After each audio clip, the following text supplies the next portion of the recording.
Assalamualaikum warahmatullahi wabarakatuh. Waalaikumsalam. Alhamdulillahirabbil alamin.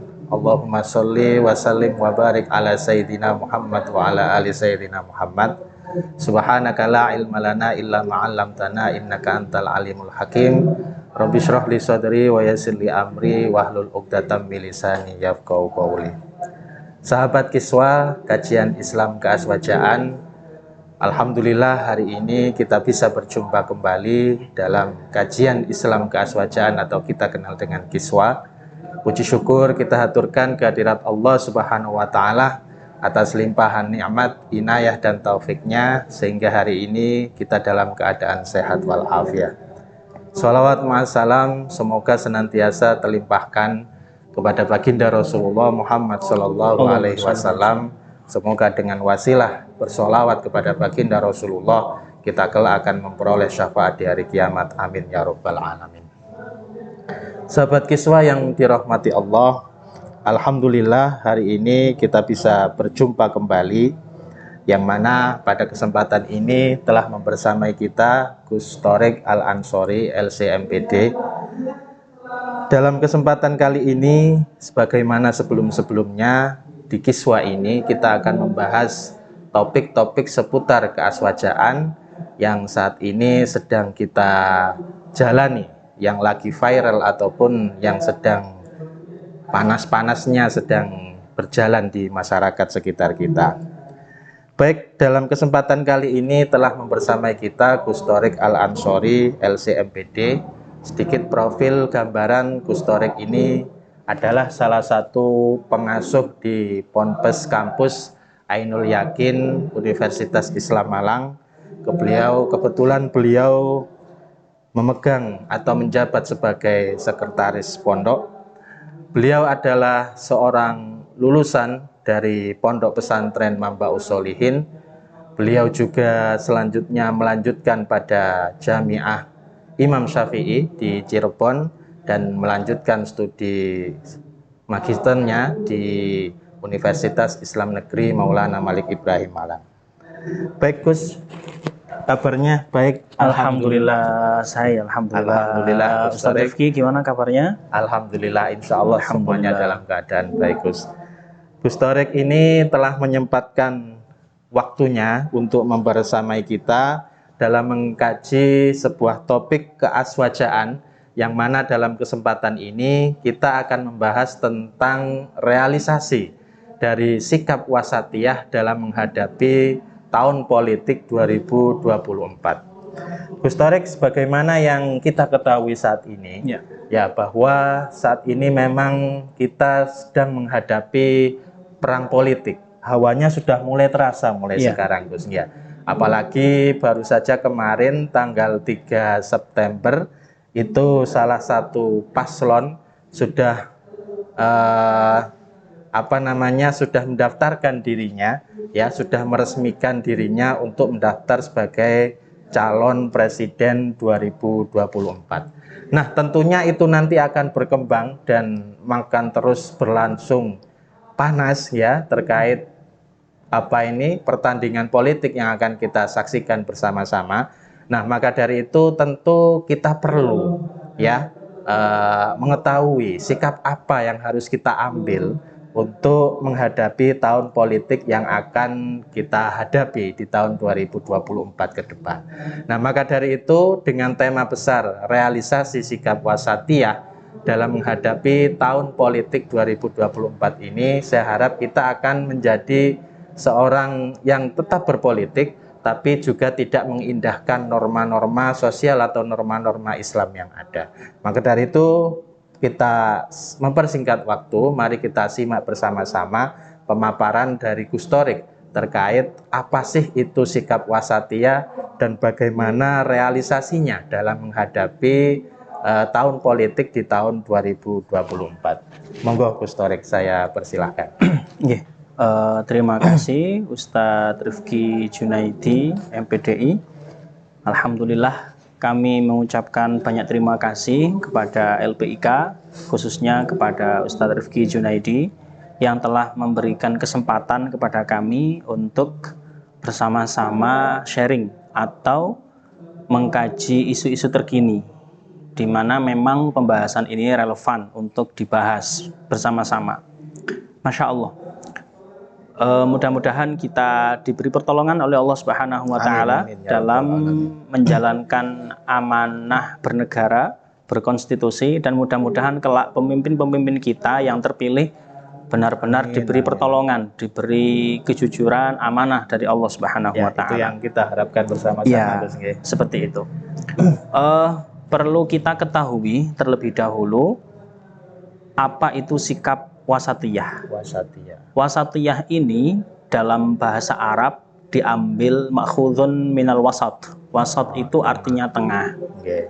Banyak digaungkan khairul umuri awsatuha, sebaik-baik perkara itu yang tengah-tengah, yang moderat, seperti itu. Tentu ada guyonan kecuali donat ya. Kalau donat itu tengahnya bolong soalnya, nggak dapat apa-apa nanti gitu. Secara bahasa wasat itu artinya tengah. Artinya kalau dimunculkan melalui sikap berarti moderat. Seperti itu. Adapun secara istilah, saya meminjam istilahnya Al-Habib Umar bin Hafid di dalam bukunya Al-Wasatiyah fil Islam. Ada satu lagi, salah satu pemikir besar di Suriah namanya Syekh Hasan Habannakah. Beliau ini guru dari Syekh Wahbah Zuhaili, guru dari Syekh Muhammad Sa'id Al-Buti, yang menelurkan ulama-ulama besar. Syekh Hasan Habannakah itu mendefinisikan wasatiyah adalah at-tanazzuh 'anit ta'assubi wal ananiyati al-mu'addiyati ila al-idrar bil ghairi au bihaqqihi. Jadi wasatiyah itu berusaha mensucikan diri dari sifat ananiyah, saya dan saya.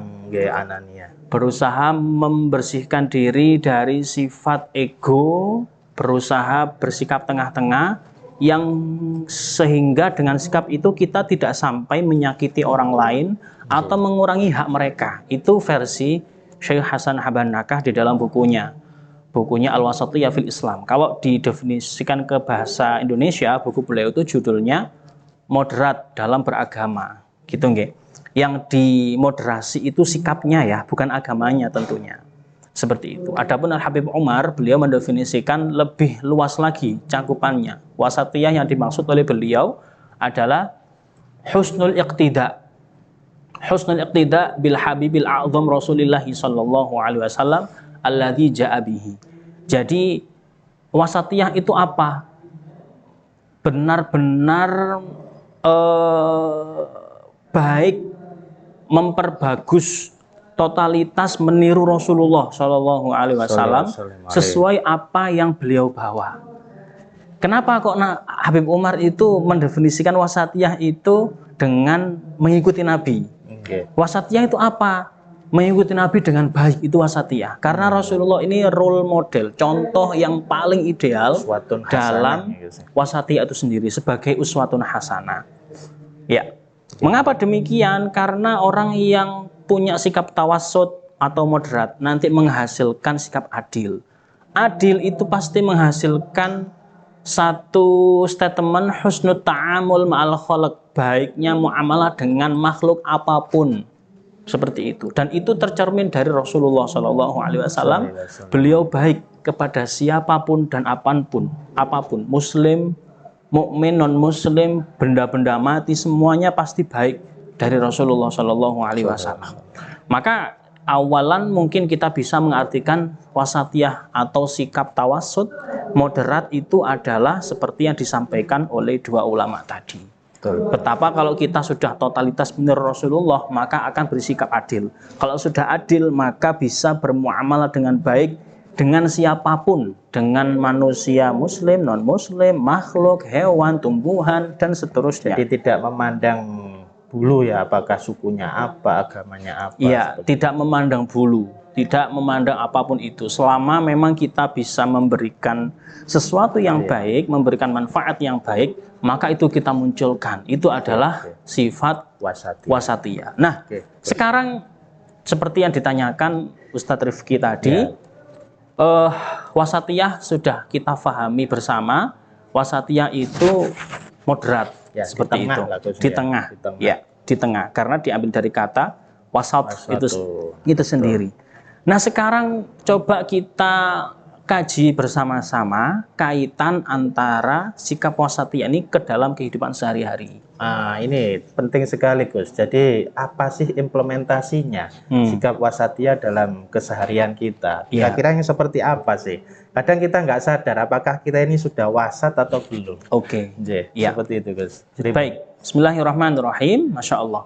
Jadi dalam Al-Quran Allah itu sudah berfirman, dan ini sering sekali kita dengar saat khutbah Jumat. Bahkan Ustadz Rifki sendiri pasti sudah hafal ya, karena beliau juga seorang khotib, khotibul mimbar, singa podium gitu ya. Innallaha ya'muru bil 'adl wal ihsan wa ita'i dzil qurba wa yanha 'anil fahsya'il munkar wal baghi ya'idzukum la'allakum tadhakkarun. Al-ayah. Sesungguhnya Allah itu memerintahkan untuk bersikap adil. Intinya diadil ya, wal ihsan bagusi ngapi'i, wa itaidil kurba ngapi'i, atau bermuamalah yang baik, memberikan nafkah yang baik kepada keluarga, seperti itu. Intinya stressingnya kita di adil itu sendiri ya. Jadi adil itu keniscayaan, wajib dimunculkan oleh setiap muslim mukmin. Orang bisa adil itu harus memunculkan sikap tawasud terlebih dahulu, moderat terlebih dahulu. Baru dia nanti melahirkan sikap adil, seperti itu. Jadi diawali wasat dulu. Diawali wasat terlebih dahulu, baru kemudian bersikap adil. Nanti akan mampu bersikap adil. Seperti gitu ya. Jadi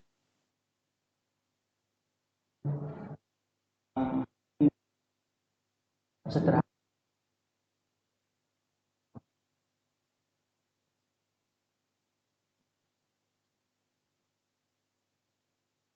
Keadilan. Tapi yang perlu diperhatikan, keadilan tersebut juga harus bersifat proporsional, tidak kok langsung dipukul rata. Contoh, kita punya anak 3 misalnya, ya, yang satu sudah kuliah, yang satu masih kelas 1 SD, yang satu masih usia 2 bulan. Ya, tentu kita harus bersifat moderat. Moderat bagaimana? Tidak boleh condong ke satu anak, semuanya harus dibagi rata kasih sayangnya.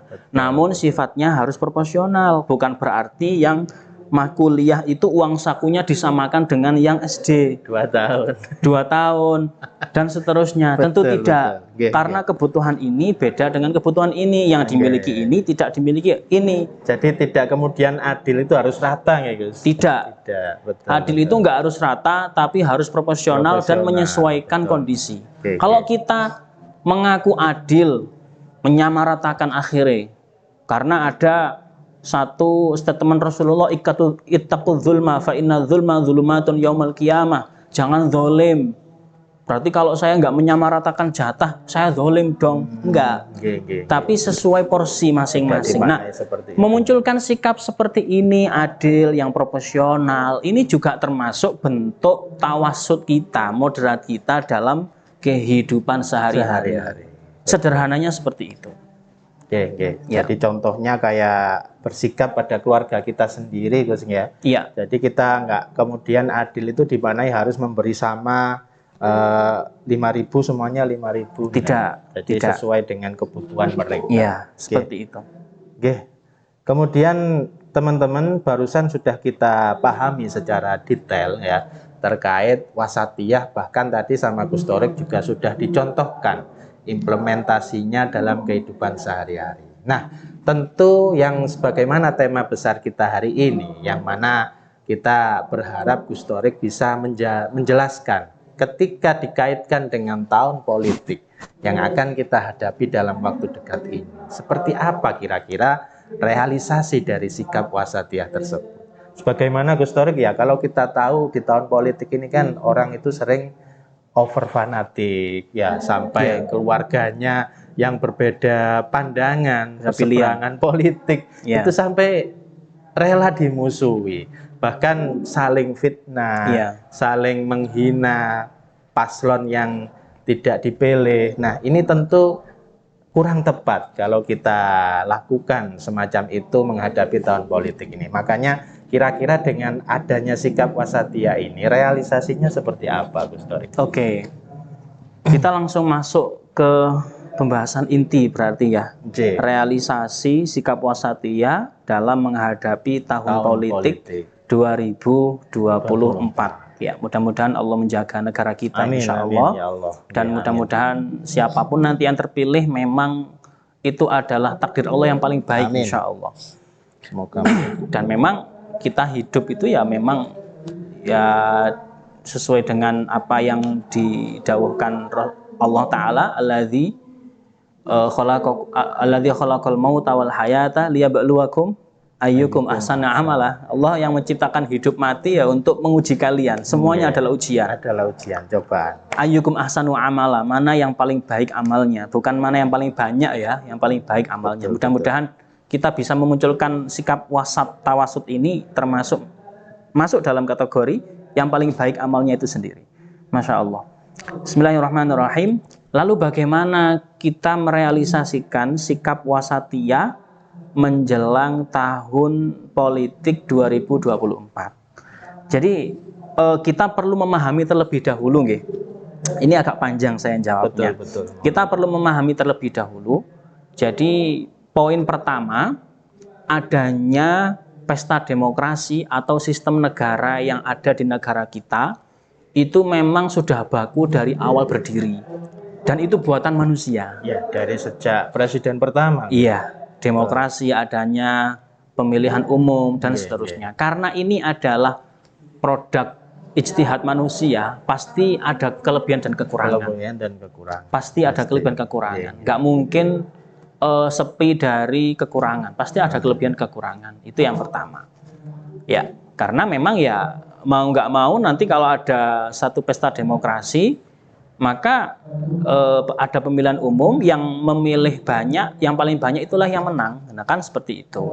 Sehingga suara orang yang fasik dan suara orang yang terkenal soleh alim ya sama aja dalam hal ini gitu. Tapi nggak masalah ya, karena bagaimanapun itu sudah menjadi pilihan negara kita dan itu yang harus kita jalankan dengan baik. Itu yang pertama. Kemudian yang kedua, menjelang tahun politik ini kita perlu memunculkan sifat introspeksi diri. Baik bagi yang mencalonkan, yang mau jadi pemimpin atau sudah jadi pemimpin, atau kita sebagai rakyat, gitu ya. Dua-duanya harus betul-betul kooperatif kerjasama untuk menjaga negara ini dengan sifat-sifat yang baik, yang jujur, gitu ya. Harus terutama memunculkan sikap moderat itu tadi. Nah, kalau kita menyadari dua hal ini, insya Allah bisa muncul sifat moderat itu sendiri nantinya. Apa yang saya maksud dari poin kedua ini? Jadi gini teman-teman semua, saya ingin mengajak teman-teman untuk merefleksikan bersama-sama ya. Kita refleksi bersama-sama untuk introspeksi gitu ya. Evaluasi diri. Evaluasi diri. Pemimpin evaluasi, rakyat juga evaluasi. Jadi nggak kok rakyat terus nyalano, enggak. Tidak juga pemimpin nyalahno terus rakyatnya, enggak. Betul. Seperti itu. Pertama, dalam satu hadis diriwayatkan oleh Imam Bukhari Muslim, Rasulullah itu bersabda, "Ma min 'abdin yastar'ihi ra'iyatan falam yahutaha binasihatin illa lam yajid ra'ihatal jannah." Tiada seorang hamba yang dititipi amanah memimpin satu negara, satu lembaga, satu unit, falam yahutaha binasihah, sementara dia tidak berusaha untuk totalitas dengan baik. Nasihah itu kan kehendak yang baik ya. Tidak berusaha untuk totalitas menjalankan dengan amanah gitu ya, totalitas seperti itu, kecuali dia pasti nggak akan mencium aromanya surga. Naudzubillah. Ya, karena ini sangat besar sekali. Berat. Seorang pemimpin ya, itu. Maka amanah itu adalah satu hal yang akan dipertanggungjawabkan kelak di hadapan Allah dan manusia. Bukan satu nikmat yang harus disyukuri sebenarnya. Kadang kan keliru Poinnya Gus ya. seperti itu. Kalau ucapannya selamat telah terpilih, selamat telah. Ya itu mungkin yang diucapi yang mengatakan bersyukur dan lain sebagainya, Oke. kita mentakwilnya karena terima kasih ya sudah mempercayakan amanah ini. Mungkin kita takwilnya seperti itu. Iya, gitu. padahal tantangannya berat Iya. dengan amanah itu Iya, sendiri. iya. Betul. Itu. betul. Nah, pada intinya apa? Pemimpin harus betul-betul introspeksi diri. Ya Allah, ternyata berat ya. Kanjeng Nabi sudah mewarning dan ini hadis sahih gitu loh. Betul, Kalau betul. saya nggak adil, waduh, ambuni swarga aja mboten angsal. Seperti padahal surga itu beratus-ratus tahun aromanya bisa dicium. Aromanya sudah tercium. Nah kan gitu. Wes, introspeksi kan akhirnya. Oke, Bon. oke. Yang kedua, kita sebagai rakyat juga harus introspeksi. Harus evaluasi. Diri. Betul. Mengapa demikian? Berdasarkan satu kisah. Ya. Ali bin Abi Thalib itu kan pernah satu ketika didatangi oleh salah satu rakyatnya. Ketika beliau menjabat khalifah ya? Iya, ketika menjabat sebagai khalifah. Memang sejarah mencatat Ali bin Abi Thalib ketika menjabat sebagai khalifah itu banyak fitnah ya, banyak Oke. hal-hal yang mengganggu stabilitas negara. Termasuk pembunuh Sayyidina Utsman itu belum ditemukan sehingga banyak yang menuntut. Oke. Kemudian ada fitnah Syiah. Terus konflik beliau dengan Sayyidah Aisyah sehingga ada perang Jamal seperti itu. Banyaklah. Akhirnya ada salah satu rakyat itu protes. Ali, zamannya Rasulullah, Abu Bakar, Umar, mereka memimpin negara ini loh aman sentosa. Futuhat itu banyak. Ya, banyak penaklukan seperti itu. Tapi kenapa kok zaman kamu memimpin kok kita ruwet semua negara ini? Nah, seperti itu. ditantang Intinya seperti itu. menyalahkan gitu ya. Menyalahkan Sayyidina Ali. Gitu loh. Kamu nggak becus jadi pemimpin dan seterusnya. Padahal kita tahu Sayyidina Ali itu babul ilm. Oke. Rasulullah kota ilmu, beliau pintunya kan gitu. Ana Madinatul Ali. Akhirnya bilang gini. Zamannya Rasulullah, Abu Bakar, Umar memimpin, yang jadi rakyat itu kayak saya, banyak orang soleh gitu loh. Zaman saya jadi pemimpin ya rakyat kayak kamu, ruwet semua akhirnya. Nah kan gitu. Jadi Sayyidina Ali membantah malah menyalahkan rakyatnya seperti itu. Ya bukan menyalahkan sebenarnya, tapi lebih tepatnya itu introspeksi dirilah kalian, introspeksi. gitu loh. Jangan cuma saya gitu. Iya, sehingga Hasan Al Basri ya itu punya makalah yang sangat terkenal, ummalukum a'malukum kama takunu yuwalla alaikum. Pemimpinmu itu cerminan dari akhlakmu. Sebagaimana kamu berakhlak, itulah pemimpinmu. Jadi sikap itu. kita ke pemimpin ya itu kembali ke kita lagi. Kita lagi. Artinya apa? Pemimpin yang baik itu lahir dari masyarakat yang baik, bukan sebaliknya. Gitu loh. Kalau mau satu negara betul-betul adil, makmur dan seterusnya, maka kooperatif semua, pemimpinnya introspeksi, rakyatnya introspeksi. Ya. Andai kata satu negara ruwet, kemudian datang Umar bin Abdul Aziz atau Umar bin Khattab atau Rasulullah jadi pemimpin. Kalau rakyatnya masih ruwet juga nggak bakal bisa maju. Gitu. Maka semuanya harus betul-betul kooperatif ya. Oke, kita kembali ke wasatiyah. Ya, kita kembali ke wasatiyah. Lalu realisasinya dalam realisasi sikap tawassut moderat dalam menjelang tahun politik ini bagaimana gitu ya. Bagaimana? Tentu kita perlu menyadari ya, kembali ke poin yang pertama tadi, adanya pemilu atau nanti pemilihan umum 2024 itu adalah bentuk demokrasi kita dan ada kelebihan kekurangan. Seperti itu. Nah, caranya memunculkan sikap tawassut ya, saya boleh memberikan tips ya kepada teman-teman semua agar bisa muncul sikap moderat ini, tawassut ini, gitu loh. Jadi siapapun yang terpilih ya, yang jelas ketika kita nanti nggak berusaha nyari rezeki sendiri yang nggak bisa makan. Kalau memang dari awal sudah miskin nggak bisa nyalakan Pak Jokowi gitu ya.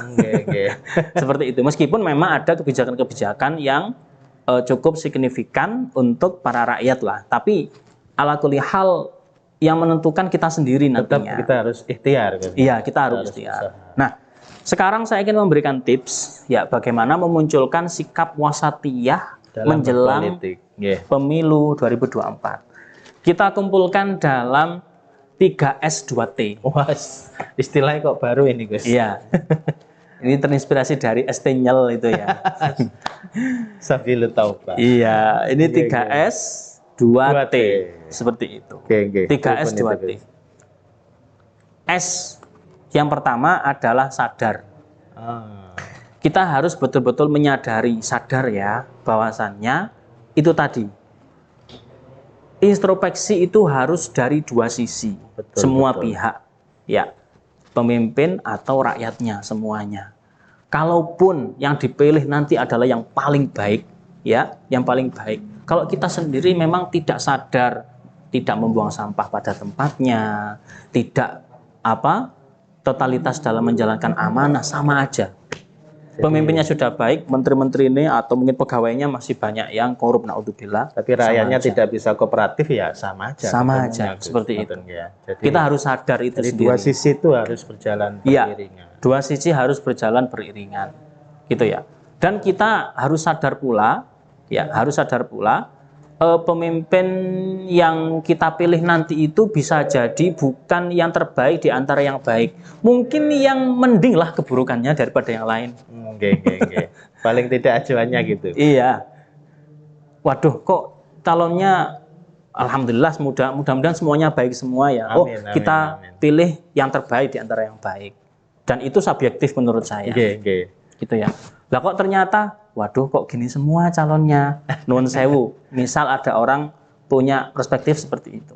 Ya sudah, berarti kita tetap wajib memilih ya. Jangan sampai golput. Jangan sampai golput. Kita ikut MUI aja ya.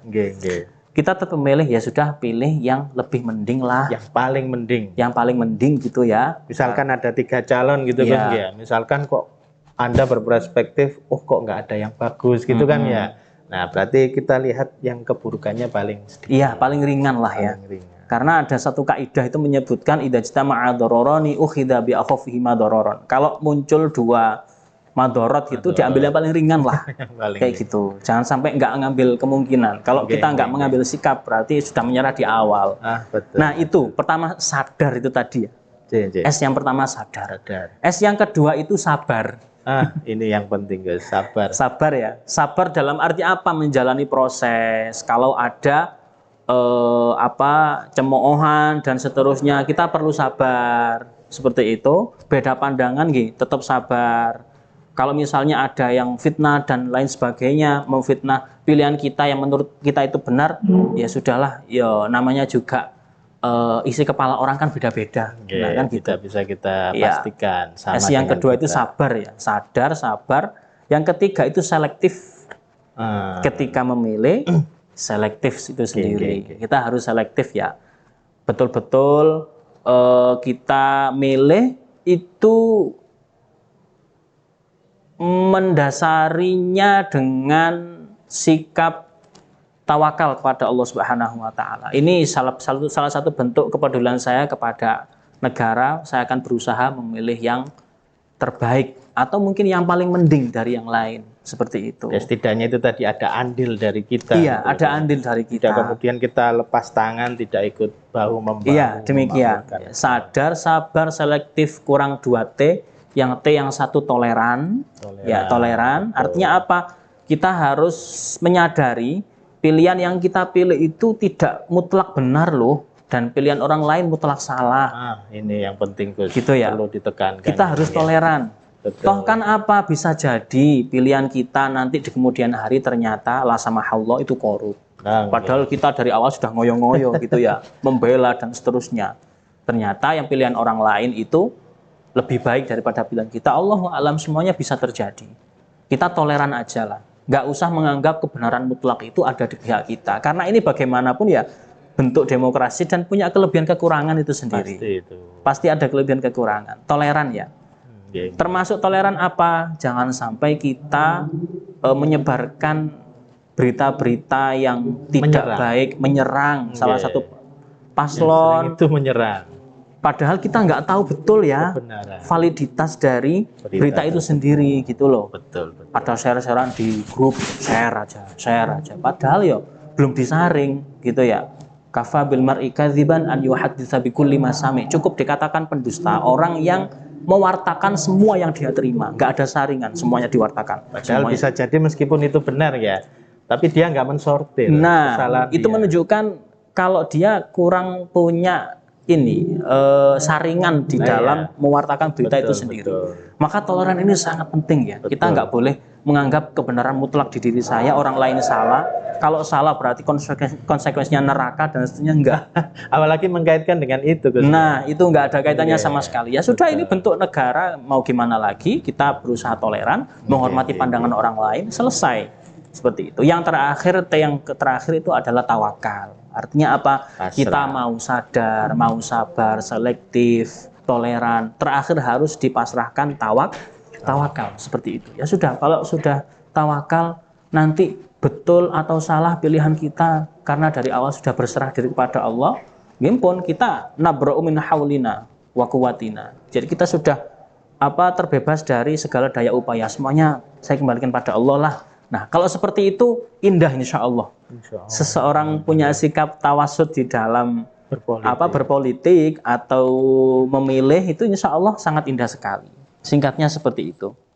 Mungkin ada motivasi dari Gus Thorik, intinya kita itu tidak kemudian gambarannya ketika sebagaimana yang digambarkan Gus Thorik tadi, manakala didapati ketiga calon, misalkan ada 3 calon, itu kok tidak ada yang maksimal, tidak ada yang bagus. Terus kemudian akhirnya kita memilih yang paling ringan atau paling sedikit keburukannya, sehingga itu memotivasi kita untuk tetap memilih, Gus ya. Iya. Untuk tetap memilih meskipun dengan kondisi paslon-paslon yang seperti itu. Nah, mungkin ada motivasi dari Gus Thorik supaya kita ini tidak golput gitu loh, Gus. Iya. Mengingat dari pengalaman pemilu-pemilu sebelumnya ternyata angka golput itu masih besar, Gus. Iya, iya. Pripun Gus Thorik? Jadi gini, Masya Allah, Allahumma sholli ala sayyidina Muhammad. Orang yang golput itu mungkin mereka merasa dikecewakan gitu kali ya. Jadi dalam beberapa hal di negara kita, sehingga ada keputusasaan untuk memilih. Akhirnya seperti itu. Iya, seperti itu. Tapi sebaiknya jangan golput ya. Karena apa?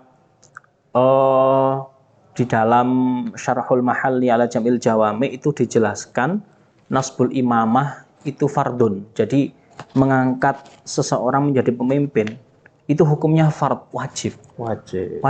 Ya, wajib. Dan kita harus ikut berperan, Gus. Harus ikut berperan. Ya, pilih kriterianya pemimpin nanti milih yang bagaimana, pilih yang paling disiplin urusan muamalah dan syariah. Gitu ya, paling disiplin, adil dan seterusnya. Kalau nggak ada, pilih yang paling ringan itu tadi. Yang paling mending lah ya, gitu. Jadi motivasinya ya itu tadi, karena itu adalah satu kewajiban bagi kita untuk mengangkat pemimpin, karena bagaimanapun mending ada pemimpin yang zalim daripada nggak ada sama sekali. Kalau nggak ada sama sekali, waduh, semua mengklaim menjadi pemimpin, perang saudara nggak berakhir akhirnya. Itu yang terjadi di negara guru-guru kami di Suriah, seperti itu. Gitu ya. Waktu di Jami'ah Imam Syafi'i. Iya, jadi para guru kami itu menceritakan kepada kita, alhamdulillah kalian itu fi aman. Di Indonesia ini. Iya, kalian sudah aman, sholat juga aman, mau azan dikeraskan ya aman, meskipun ada peraturan TOA sekarang ya. Gitu.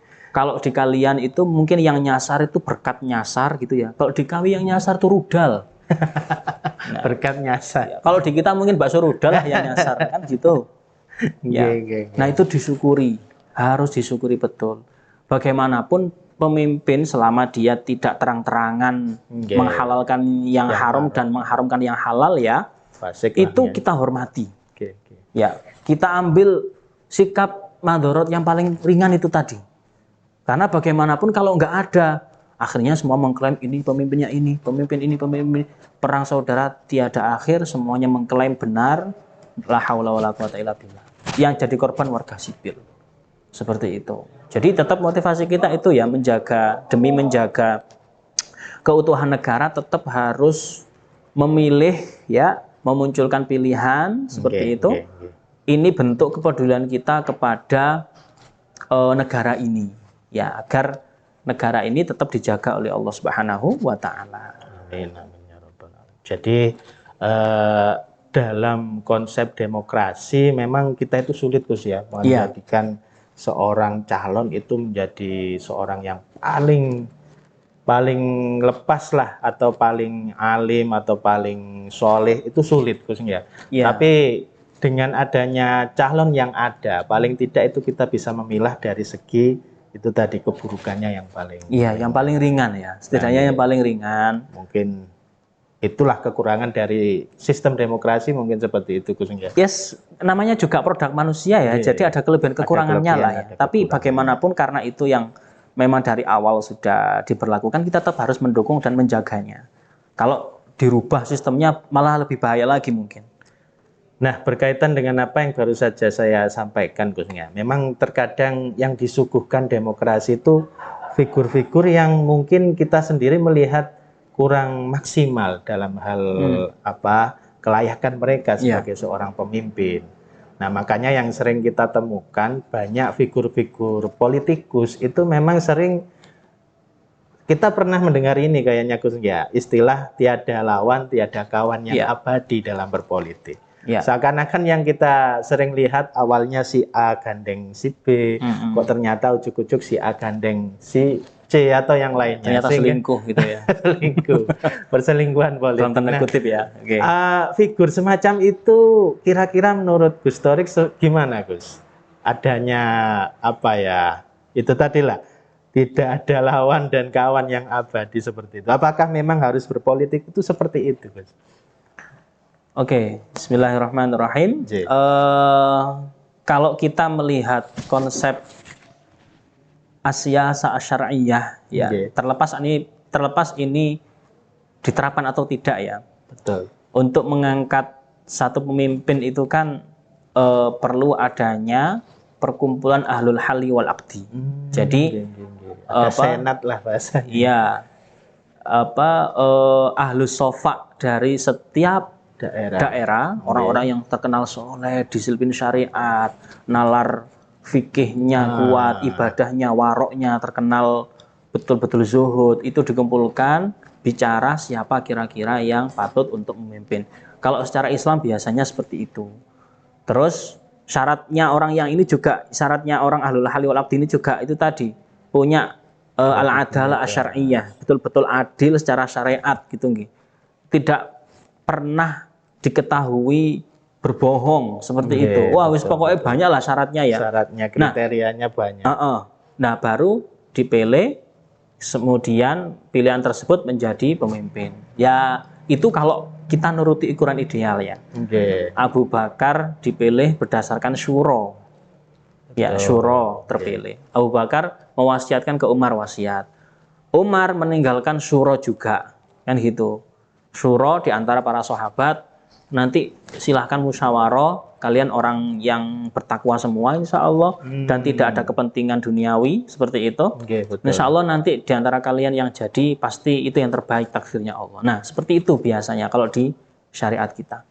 Tapi terlepas dari itu diterapkan atau tidak ya, tidak masalah. Di kita itu kan ada pemilu ya, atau pakai sistem demokrasi, dan pasti ya dalam pelaksanaan teknisnya ada kelebihan dan kekurangannya lah memang. Yang jelas kalau menurut versi saya pribadi, orang ketika sudah menghadapi tahun politik kemudian dihadapkan pada satu fenomena tiada kawan dan lawan yang abadi, perlu kita sadari betul ya memang kenyataannya seperti itu karena kepentingan banyak orang itu beda-beda dan tidak usah terlalu serius ya untuk menanggapi hal-hal seperti ini. Ya wes namanya juga dinamika politik, dinamika demokrasi di Indonesia, dan itu merupakan satu keniscayaan, kita jalani aja. Seperti itu. Selama memang hal-hal yang halal tetap dihalalkan, yang haram tetap diharamkan, dan tihak jiharon naharon bermaksiat seperti itu, ya fine lah insya Allah. Selama kita masih bisa dakwah al-amru bil ma'ruf wa nahi anil munkar, sholat dengan tenang dan seterusnya, bismillah lah, ya nggak masalah. Daripada kalau kita memaksakan kehendak, nggak baik ini. Masa kok politik kok lawan kawan mesti gak karu-karuan seperti ini. Waduh, nanti timbul fitnahnya jauh lebih besar. Jangan-jangan perang saudara mungkin kalau kita ganti sistem. Nah kan gitu. Semuanya mengklaim ini lebih berhak, sistem kami yang paling benar dan seterusnya. Yang sudah ada ini kita lestarikan betul lah. Insya Allah itu yang akan menjadi sesuatu yang terbaik untuk negara kita. Saya ingat kiai saya dulu itu pernah bercerita pada zaman awal-awal Indonesia merdeka dan napa niki jenenge asas Pancasila dimunculkan, ya, kemudian demokrasi diadakan. Ada beberapa kiai yang setuju, ada beberapa yang tidak setuju memang. Seperti itu. Jadi ada kubu yang nggak setuju dari kalangan ulama ya, Islam. Versi kiai saya seperti itu ada. Akhirnya kubu yang tidak setuju itu kemudian diomongi oleh kiai-kiai khos yang sepuh-sepuh. Ditanyai, Kiai, kira-kira berat mana ya kita menerima asas yang sudah disepakati ini, atau Nabi menerima perjanjian Hudaibiyah? Berat mana kira-kira? Perjanjian Hudaibiyah itu kan poin-poinnya kan merugikan Islam semua, dan seakan-akan kita membenarkan kebatilan. Tapi Nabi menerima. Tapi Nabi menerima. Karena ada maslahat yang lebih ada maslahat yang lebih besar. Islam bisa digaungkan dengan mudah dan bebas seperti itu. Oke, Nabi kan dulu menerima beberapa poin yang merugikan mereka, beliau-beliau, tapi syaratnya satu, jangan larang orang mendiskusikan Islam, sehingga Islam bisa tersebar melalui diskusi. Saking sebelumnya itu sibuk perang, gak sibuk mikir, akhirnya dengan diskusi. Banyak orang masuk Islam dan seterusnya seperti itu. Kayaknya akhirnya sadar, oh ya pasti lebih berat Nabi dalam menerima sulh Hudaibiyah. Kalau ini seperti ini aja kita merasa berat, terus gimana? Akhirnya banyak yang menerima pula akhirnya. Sedangkan dari poin-poin Pancasila itu sudah mencerminkan ada ketuhanan yang Maha Esa. Seperti itu, ada ketuhanan yang Maha Esa. Kita diperbolehkan beragama dengan sebebas kita. Seperti itu. Jadi ya ini salah satu ikhtiar kita untuk memunculkan masyarakat yang moderat. Nanti masyarakat sendiri yang akan menilai ya. Jadi bagaimana kita berinteraksi dan seterusnya gitu. Jadi memang tiada lawan dan kawan yang abadi dalam politik. Nggak usah terlalu dianggap serius gitu ya. Meskipun kita di awal memilihnya juga pakai serius loh, pakai 3S 2T tadi itu loh ya. Sadar, sabar, selektif, toleran, tawakal seperti itu. Nanti kalau memang jadinya kok gini, ya sudah, qadarullah, mau gimana lagi, wong semuanya Allah yang mentakdirkan, mau gimana lagi. Kalau terlalu baperan nanti malah ya ngapain juga gitu loh. Ya kalau sudah selesai gitu. Selesai gitu aja, kita fokus ke diri kita, perbaiki diri, keluarga juga kita ajak untuk memperbaiki diri, orang terdekat bismillah kita ajak berbagi manfaat dan seterusnya. Seperti dengan itu. Tetap mengikuti konun yang diterapkan oleh negara. Seperti itu. Makanya saya tadi sempat menyampaikan masyarakat yang baik itulah yang akan melahirkan pemimpin yang baik, bukan sebaliknya.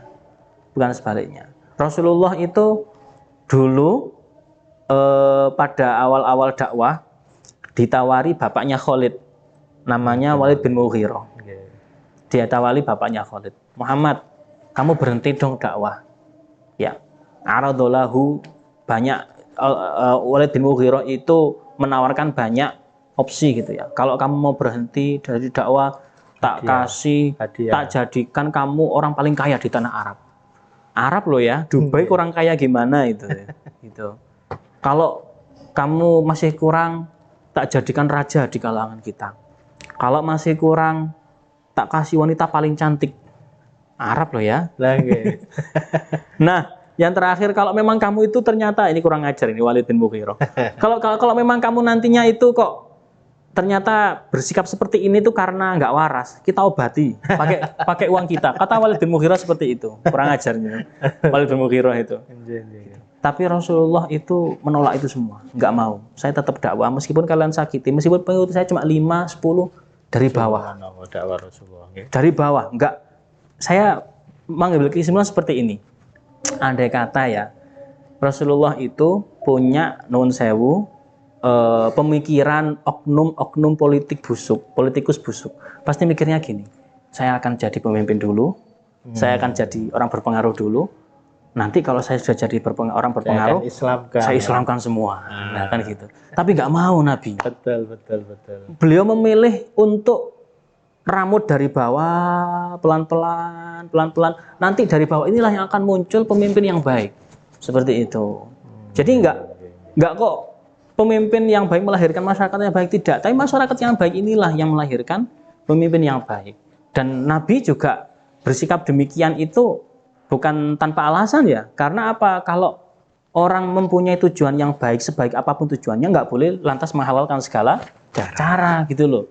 Ya wis aku tak jadi pemimpin, nanti orang-orang tak Islamkan semua, nggak mau. Itu betul, menghalalkan segala cara namanya. Nabi enggak. Terus aku tetap meskipun diadab, meskipun pengikut saya sedikit, saya tetap dakwah lah.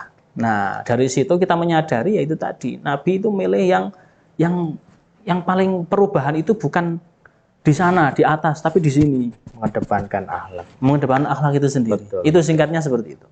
Oke. Jadi mengaca lah ya. Jadi kalau berharap pemimpin yang baik ya kita kaca diri sendiri, kita evaluasi. Ya kalau kita menginginkan pemimpin seperti Sayyidina Abu Bakar, Sayyidina Umar, Utsman dan Ali ya kita harus seperti para sahabat-sahabat. Kan, introspeksinya dua arah ya. Jadi yang di atas introspeksi, rakyatnya juga introspeksi. Juga seperti harus itu. introspeksi. Gus masih ada sisa waktu 10 menit. Mungkin ada pesan dan masukan untuk masyarakat muslim di sekitar kita kaitannya dengan menghadapi tahun politik yang akan datang dalam waktu dekat ini. Apa pesan-pesan Gus Thorik untuk memilih, kenapa kita harus memilih seperti itu? Monggo. Baik, Masya Allah, Allahumma sholli wa sallim ala Sayyidina Muhammad.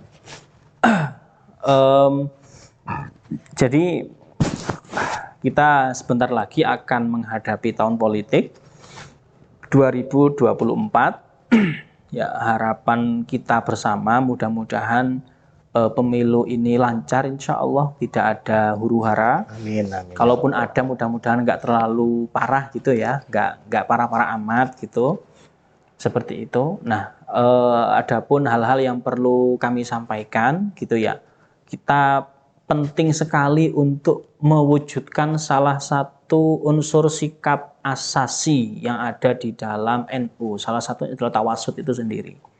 Moderat. Memunculkannya melalui tadi 3S 2T. Sabar, sadar, selektif, toleran, dan tawakal. Itu harus betul-betul dimunculkan. Plus kita perlu menyadari introspeksi harus dua arah. Pemimpinnya introspeksi, rakyatnya juga introspeksi. Seperti itu. Saya teringat ada satu kisah lagi, kisahnya Hajjaj bin Yusuf Ats-Tsaqafi. Hajjaj bin Yusuf Ats-Tsaqafi ini, ya kalau tidak salah ya, beliau ini adalah gubernur Irak, ya, dan seingat saya gubernur di zaman Abdul Malik bin Marwan. Itu terkenal dolim sekali. Tapi hafal Al-Quran, gitu ya, hafal Quran dan ahli ibadah, tapi dolimnya luar biasa. Sehingga ada beberapa sahabatnya Nabi itu dibunuh oleh beliau. Sahabat terkenal Nabi namanya Abdullah bin Zubair itu dibunuh di depan Ka'bah. Sahabat Nabi namanya Abdullah bin Zubair dibunuh di depan Ka'bah. Padahal Abdullah bin Zubair ini sahabat Rasulullah, putrinya Sayyidah Asma, cucunya Abu Bakar As-Siddiq dibunuh. Gitu ya. Dibunuh atas nama katanya membangkang, nggak mengakui kekhalifahan. Putranya Sayyidah Asma maksudnya. Iya. Putranya Sayyidah Asma kan binti Abu Bakar. Berarti cucunya Abu Bakar. Cucunya khalifah pertama Islam dibunuh di depan Ka'bah. Dan sahabat ya di depan Ka'bah. Nah, dolim ya, terkenal dolim lah pokoknya. Betul. Satu ketika dia itu belusukan ke para warga. Sudah dari dulu aja. Sudah. Ya, jadi belusukan pakai litham gitu ya, pakai imamah tapi ya, ditutup gini, tanya gitu ya, nyamar. Kalian tahu nggak Hajjaj, kenal nggak? Oh ya, itu orang dolim, itu orang gini-gini, padahal Hajjaj sendiri di depannya. Iya, itu. Akhirnya kamu berani mengatai saya seperti itu? Ya sudah, masuk penjara. Ya, seperti itu. Orang kedua ditanya seperti itu, jawabannya sama. Jawabannya pasti. Iya. Ketiga sama. Terakhir itu ada orang yang sepuh sekali, sudah tua dan nggak bisa melihat. Mbah, sampean kenal Hajjaj nggak, Mbah? Sopo nak Hajjaj itu? Siapa Hajjaj itu? Hajjaj bin Yusuf Ats-Tsaqafi itu loh, walil Irak, jadi gubernur Irak. Oh, Hajjaj, iya. Akhirnya si mbah ini dawuh gini, Hajjaj itu adalah jama'allahu dzunubal ibadi kullaha fa'asaraha fa'asbahal Hajjaj. Allah mengumpulkan dosa seluruh rakyat Dosanya diperes, jadilah hajjaj. Jadi perasan dari dosa. Iya, seperti itu. Sari. Hajjaj itu mikir, ya, akhirnya mikir gitu ya. Sadar ya. Kalau sadarnya saya nggak tahu ya, mikir. Dikisahkan sejarawan itu mikir gitu. Oh, saya itu kumpulan dari dosanya orang-orang. Di sisi lain ya orang-orang juga merajalela ya itu dosanya sehingga melahirkan satu pemimpin yang dolim. Di sisi lain dia juga harus introspeksi diri. Nah kan gitu. Nah maka dari itu penting ya kiranya kita memahami betul proses demokrasi, tawasud, kita munculkan sikap tawasud itu ke dalam kehidupan sehari-hari dan menjelang tahun politik ini. Betul. Dengan 3S dan 2T tadi. Plus kita harus juga menyadari ini salah satu dinamika demokrasi di Indonesia, pemilu. Hasilnya nanti nggak usah terlalu dianggap serius ya, biasa lah aja. Jangan baper lah. Jangan baperan. Dan yang paling penting kita toleran, kebenaran mutlak itu milik Allah. Orang lain bisa benar, kita bisa salah. Betul. Kalau orang dulu enak bisa pede membela Nabi karena Nabi pasti benar. Kalau kita sekarang nggak bisa terlalu pede ya membela satu paslon gitu, karena dia bisa salah, bisa benar. Sama-sama Muslim. Seperti itu, sama-sama Muslim udah. Ya, selama Muslim nggak masalah lah. Seperti itu. Itu singkat dari saya. Wallahu a'lam bishawab. Terima kasih Gus Thorik. Baik teman-teman Kiswa Kajian Islam Keaswajaan, Lembaga Pengkajian Islam Keaswajaan Unisma. Alhamdulillah telah kita dapatkan banyak ilmu dari apa yang telah disampaikan oleh Gus Thorik LCMPD tadi. Tentu dari ilmu-ilmu yang beliau sampaikan tadi menjadi bekal kita untuk menghadapi tahun politik yang akan datang dalam waktu dekat ini. Ya, dengan cara bersikap wasatiyah, bersikap moderat, yakni melalui istilahnya menarik Gus, 3S 2T. Ya, yakni sadar, sabar, selektif, toleran dan tawakal. Ya, jadi dengan sikap-sikap 3S 2T tadi itu, semoga kita akan tetap berpolitik, tidak kemudian kita ambil jalur saya golput, tidak, tapi kita tetap berpolitik dengan menerapkan sikap wasatiyah, yakni dengan cara 3S 2T tadi itu, sehingga kewajiban kita kepada negara tetap kita lakukan dan kewajiban kita sebagai seorang muslim juga tetap kita terapkan dalam diri kita. Baik sahabat Kiswa yang dirahmati Allah, mungkin sampai di sini perjumpaan kita kali ini. Semoga di lain kesempatan kita akan berjumpa kembali dengan topik-topik pembahasan keaswajaan yang menarik dan sedang viral di masyarakat kita. Semoga ilmu yang kita kaji hari ini mendapat barokah dari Allah Subhanahu wa Ta'ala dan tentu bisa kita manfaatkan dan kita terapkan dalam kehidupan sehari-hari. Terima kasih Gus Thorik. Sama-sama. Ya, syukron atas penjabaran ilmu yang bermanfaat tadi. Semoga dari apa yang Gus Thorik sampaikan tadi ya membawa manfaat untuk kita semua. Amin ya robbal alamin. Saya mohon undur diri dari Kiswa Kajian Islam Keaswajaan, Lembaga Pengkajian Islam Keaswajaan LPIK Universitas Islam Malang. Semoga apa yang kita jadikan pedoman dalam kehidupan kita senantiasa Allah ridhoi. Amin. Amin ya robbal alamin. Al-afu minkum, ihdinas siratal mustaqim. Assalamualaikum warahmatullahi wabarakatuh. Waalaikumsalam warahmatullahi wabarakatuh.